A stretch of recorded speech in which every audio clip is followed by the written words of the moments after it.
Well, just imagine this. One day, a member of your family suddenly disappeared without a trace, leaving behind her two young sons. That's exactly what happened to Tammy Farrell, who went missing from Gridley 31 years ago this week. And I'm holding the original missing person report that was filed by her mother, Vonnie, on October 27, 1993.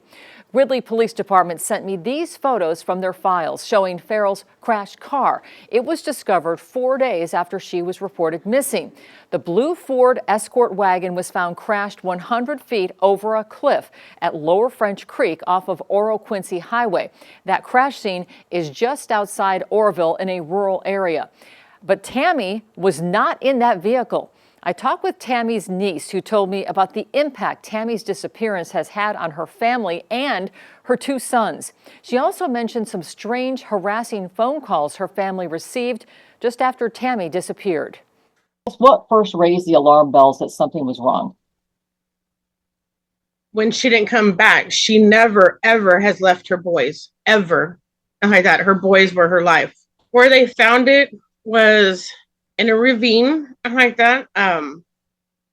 It was around 4 days after she had come up missing, and the entire car was completely wiped down. Like they took time to wipe the car completely down of any DA of my aunt or anybody that was in the car.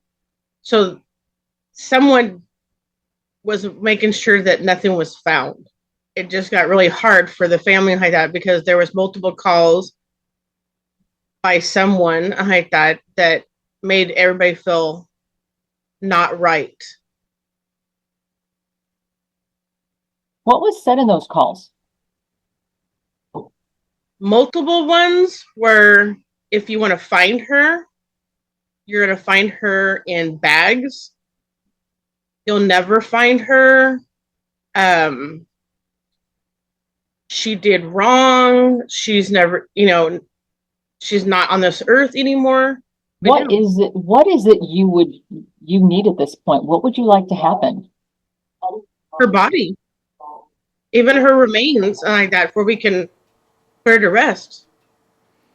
Leanne said she believes Tammy's former boyfriend made those calls and knows something and may be responsible for Tammy's disappearance. We're not going to name him because he's never been criminally charged. I did ask the Gridley Police Department records supervisor about that man's possible involvement.